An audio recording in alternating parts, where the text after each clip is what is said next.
I'm going to try and demonstrate today is how to do a bench press. Many ways to do it, but I'm just going to try and do a blanket video and just get the basics round, and then everything can be tweaked. There's different ways to manipulate your own leverages. Obviously everyone's got different limb lengths and stuff like that. I'm going to show the way that I teach it, the way I think's right. It's also the safest way and the way that you can shift the most weight. So what we want to do, we want to establish our grip.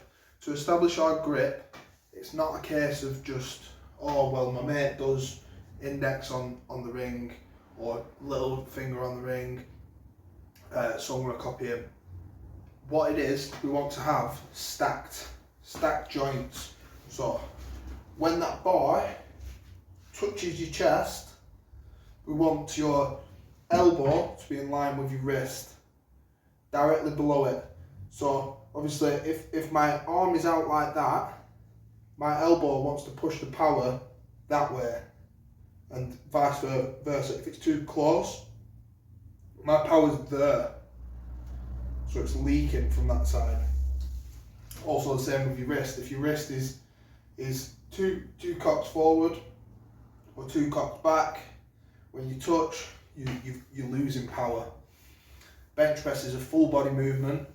That's why it's a compound lift, and it's used in powerlifting to test upper body strength. But it is a full body movement.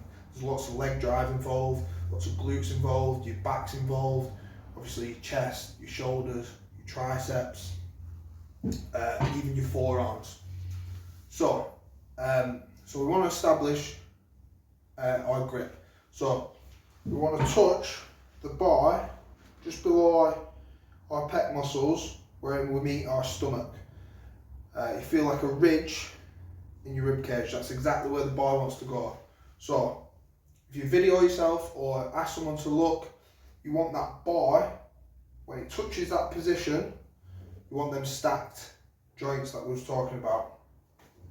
Obviously people are bigger and smaller, so the bigger people usually got longer arms, they need to go wider, and then the people with shorter arms like me come in narrower. But when I was bigger and I was 120 kilos body weight, I used index finger on the ring. Now I use ring finger on the ring. So this can change over time. So now we're going to put it into steps. So we're going to grab the bar where we've established our grip, and we're going to use that as our first step, and we're going to use that to anchor our upper back in as so. I'm going to show you. So we'll lie back. We're going to grab the bar where we've tested it, where we've got stacked joints. Then I like to push the bar back against the rack like that. Naturally, my shoulders come back. What I want to do from there now is my shoulder blades are back, but I'm going to push them down and really squeeze them. Imagine I've got a pencil in between my shoulder blades and I'm trying to hold it there. So that is my anchor. My back is not going to move now, so I'm going to use that as step one. So now what I want to do, I want to bring my body in as tight as possible, like a coiled spring, or imagine pulling a bowstring back. I'm going to pull my feet into my body as close as possible, which is then going to generate tightness from my feet all the way up to my hands. So I'll show you what that looks like. So back against the shoulders back and down. Now I'm going to pull my feet individually back. Everything in my body is tight now.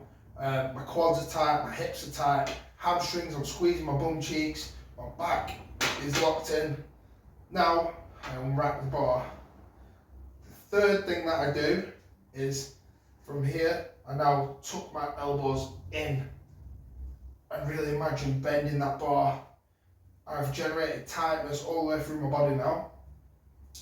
So I'm going to bring the the bar down to the place where I said, and then up and over, up, over.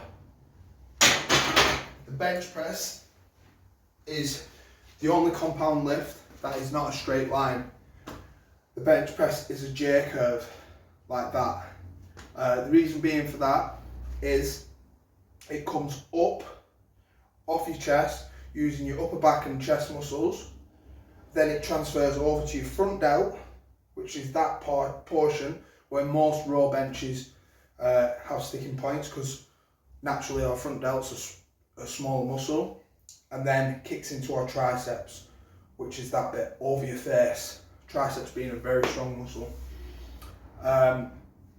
So we want to think up and back, not up and out. So I'll just recap everything and demonstrate what it should look like. So grab the bar,